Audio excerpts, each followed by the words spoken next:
Robert Seymour, farmer and owner of the property South Killanoola. I'm Dean Eastwood, been manager here for 9 years for the Seymour family. I'm positioning myself to be the 6th generation farmer and owner of South Killanoola. I live on the farm with my wife Anne and 3 children, Oscar, Charlie and Phoebe. The Seymours settled here in about 1847. Henry, the pioneer, he was actually a lawyer, but he had a love of the land and he came from Galway, family of about 9. He sent the boys all looking for land. One son went to New Zealand and bought property there, but they came to the southeast and decided to settle here. They called it Killanoola. Then later on during my life, I purchased South Killanoola.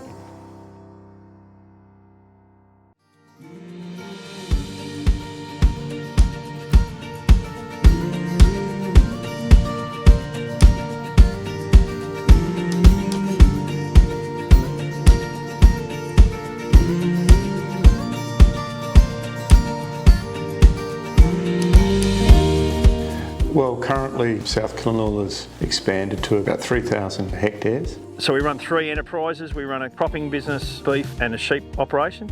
About 1,500 hectares of crop. We've got about 980 cows to calve in 2021. We're on about 7,200 composite ewes. We've got a Hampshire Down stud, oldest registered stud in Australia. So we've been in land plan for 5 years, which involves fair bit of work. So, you know, tagging at birth. And our clients have asked for it. Certainly some of them are looking for, you know, positive fat, lower birth weights. Traditionally for us, our market for our Hampshire Down rams has been for ewe lamb joiners. The Hampies have a pretty small lamb, so and they're pretty easy of lambing. George Miller, a film director, wanted to purchase some Hampshire sheep for the film Babe, which he was making. So yes, we agreed and we took the ewes across to New South Wales for the filming. But anyhow, that was a good advertisement for Hampshires. When I left school, I did a law degree. My father was a little concerned that I might digress, so he sent me jackarooing. In 1961, I came back to the farm. I was here until 1977, and then I went to the Victorian farm. After I finished school, I took the opportunity to go up to the Northern Territory, got an interest in aviation, got a commercial flying licence, stepped up into the domestic airlines and then into the international airlines, which took me. I've lived in Singapore, Dubai and in Turkey. So for me, coming in from an outside profession to come back onto the farm, I can identify skills. You know, I know that I can't compete with someone who's been working full-time as a manager, and it's just good business to have the best person doing the best job, you know, so that's not an issue with me. So the staff structure at South Killanoola is myself as manager. My wife handles all the business administration and compliance. Hi, I'm Jenny Eastwood. I'm Dean Eastwood's wife. Do the administrative work here at South Killanoola for CC Seymour & Co. And we live here on the farm. Well, we've currently got 4 full-time staff members. Generally start at 7:30 and Dean will go down and meet them and dish out the jobs for the morning. We try and all sort of meet for morning smoko as well. It's not a bad time just for everyone to just chat about what they're up to or what's going on or any issues.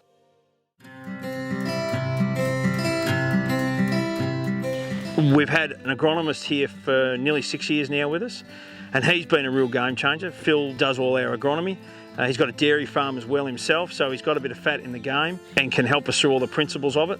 We're a phalaris and sub-clover based pasture. That's where we end up at. We've got a rotation going. We'll renovate back to permanent phalaris based pasture, about 100 hectares a year. And there's about 300 hectares in the system at any one time. They're either in brassica crops or they'll be in annual ryegrasses. So we'll use annual ryegrasses and brassicas to clean them before we go back to generally a phalaris based pasture.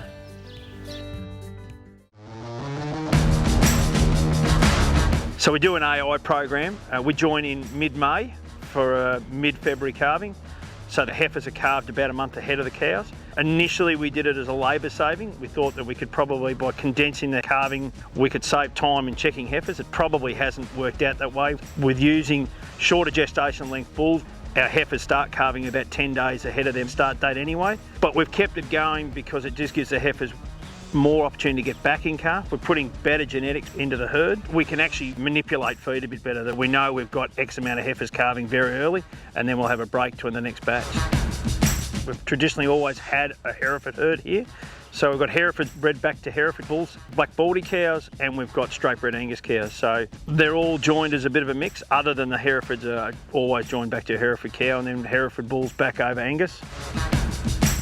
The EBVs that we choose for the AI program and for the cow program aren't a lot different. The difference generally is that they'll be just better figured bulls in the AI program, bulls that probably in reality as a commercial breed I can't afford. So they'll be those real curve bender, really high, top 10% for 400 day, 600 day, but a really low birth. They may well be a 1 or a 2 for birth, maybe -10 for gestation length. So they're generally bulls that we couldn't afford within the AI program. We want a little bit of fat on our cows. Then we look into the cow herd, not much changes. Really want to be top 20% for 400 day. We want to be breed average for 600 day, breed average for milk, positive for rib and rump, breed average for IMF, and probably cap birth weight at 5 to 5.5. But we'll look at that a little bit better. If the bull's got the right structure and he's got a negative for gestation length, we'll probably look at him then. We work on the theory that we basically retain probably 90 to 95% of the heifers. We'll only probably take the real tail out of the heifers in about April. Then we'll let the bull have the first choice. You know, these heifers are sort of 14 and a half months. They're not fully mature, so numbers give us options, whether we want to grow the herd or if we have a land acquisition, we can easily stock it. So. Well, there's bred well, fed well within the sheep industry, and Jason Tromp did a few days with the bred well, fed well within the beef industry, and we sort of took a bit out of that. So we thought that the best thing was to just find the right genetics that suited us and EBVs that suit us, and not be too upset about where we buy from. Having said that, look, we're very, very lucky that in the lower southeast that I've got some cracking good studs to buy from and source our bulls from there. So the heifers calve in February for 6 weeks. And the cows start about mid-March for 6 weeks as well. We've always been and traditionally been a weaner production system, so selling the bulk of our calves in November, December, January. We will keep calves longer if we've got feed availability, but I'm conscious too that we don't end up taking feed out of the mouth of a heifer and do her some detriment going into the autumn, expecting her to come back into the herd. So we've always been a traditional weaner market. So we're considering going to a end of July calving. That'll allow us to grow more feed through the autumn period for more ewes and then have a spring calving herd. It's a decision we can only make once, and you can't go back from that within a cow herd. And I think Digby made the comment only recently that you just want to make sure we do that change for all the right reasons rather than following everyone else down the line. This year will be about 7,200 ewes. We use Paradoo and Cloven Hills genetics. We lamb for 17 days starting the 17th of June. We have about a 25-day break, and then we have another 17-day lambing. In our mixed age ewes, our ewe lambs start about the same time as our round 2 ewes start lambing. We join them at the end of February. They'll lamb about the end of July, start of August. We're trying to target a ewe that's 9 months of age. We'd like to see her better than 55 kilos. It works, and it's we're going to keep persevering with it. And the data that we get from composite sheep breeders is pretty immense. So we've actually now employed Steve Cotton from Dynamic Ed to help me get through it all and decipher all the data. There's probably 50% more data than what's in a EBV for cattle. So the rams that we're looking to buy for the commercial side of the flock, we want the rams to be top 20% for weaning weight, birth weight, adult mature weight, but we'll cap that at 15. We don't want them too big. We'd like to see them positive for fat. We'd like to see them in the top 10% for eye muscle area. And then if we've got to do another selection criteria, we'll split them on number of lambs weaned. So really what we're trying to do is get a lamb that's going to grow really, really, really fast to 12 months, to 15 months, and then she stops and works within our ewe lamb joining program. We still want to target that 1,500 kilograms of dry matter. So ewes are generally 20 to 25 days on lambing sites and they're gone, so they're not chewing a lot of feed out.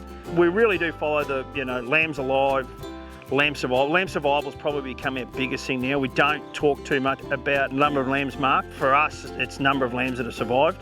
Singles, we're not too stressed. We'll take them up to sort of mobs of maybe 400. Twin bearing ewes, we try and be in mobs of below 100. And our triplets are in mobs of below 30.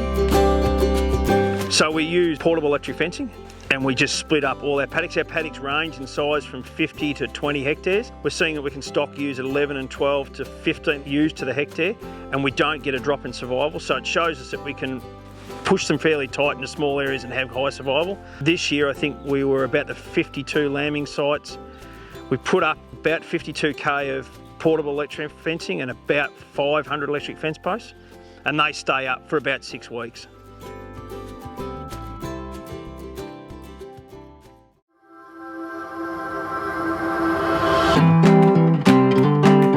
I suppose South Killanoola is a little bit different to a lot of people in this area, that we have a share farmer that manages and controls the day-to-day running of the program, and he really controls that every day and determines what happens. About 11 or 1200 hectares in both leased and owned cropping country.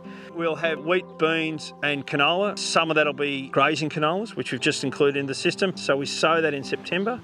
We'll be grazing that in January, and we'll run that right through till June and then lock them up and take them through as a grain crop. Really, we'd like to see it, high 3 to 3.5 tonne crop. Last year's returns were phenomenal, and then with the return that we're going to get out of canola, it's been really good. I suppose it's given us confidence. We did 120 hectares dry land last year, and this year we'll have about 85 hectares under irrigation.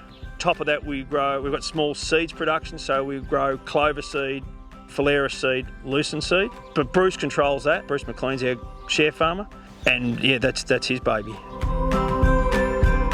The Dung Beetles have been quite well promoted through, MeatUp group and various other farming seminars and things that we've had here. They love horse manure and cattle manure, and we've seen obvious benefits of how they take the dung down into the soil, and the burrowing effects and all the benefits of that into the natural soils, and even to the effect of worms. We can save on drenching. Recently we've set up a nursery. It's a very simple process. They mail you the setup materials to create your nursery, and then about a week later the beetles arrive.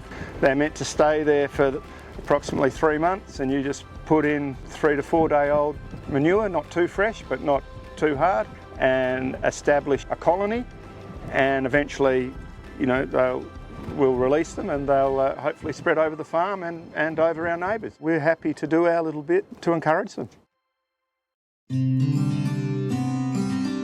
One of the big things in succession is you need to discuss it with your family and be completely transparent.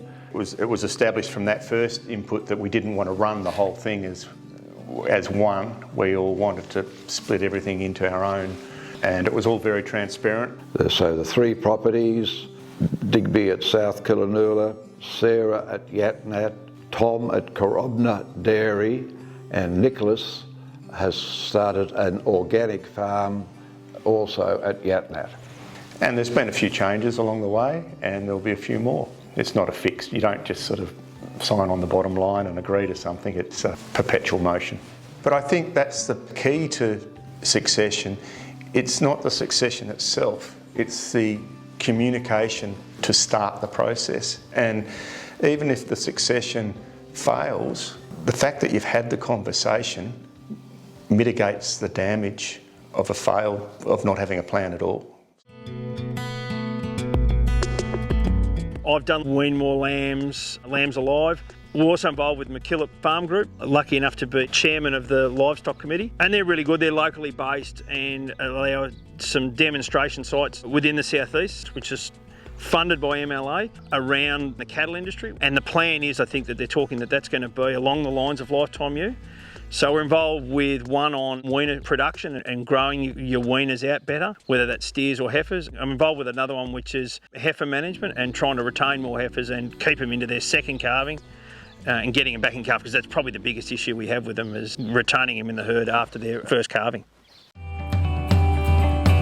we're in our third year of EID within the flock. We're slowly doing it. Every year, our composite ewe lambs are all being tagged. They're then allocated to whether they're an early or a late, a twin or a single. And this year, we've just started to allocate where we can sire, so we know what sire group they've come from, and then tracing them through so we can get a bit of data on them, because the hope is that when we reach a steady state, we can then start to put selection pressure on those ewes. So yeah, try and use that data a bit more. So we've got a Clipex sheep handler. It'll weigh sort of 500 to 700 an hour, depending on how they flow. But it also takes the labour and the strain out of handling composite ewes and drenching and vaccinating. So a bit more efficacy there with that. Stick reader gets a heck of a lot of use. It's probably nearly the most used bit of gear. It's amazing how many times we all go for a stick reader for doing something. All the cows are scanned. It gives us an alert file and we know who's not in calf. We use it also preg scanning with our heifers, so we know who's in calf to the AI. This year we actually fetal age for 3 periods. Still running just large contemporary mobs, but come after Christmas, setting them up for calving, we'll split all them and we don't have to worry about reading tag numbers. It's all electronically recorded, and we'll just go through with a wand and draft them off the EID this year. The pumps on South Killanoola are all on text message alert, and they're all on watchdog alerts. 3 main pumps that run the property. 2 of those are pressure-based systems and one just pumps the tanks. So they're a little bit different in how they do it, but they've all got high and low pressure cut-off.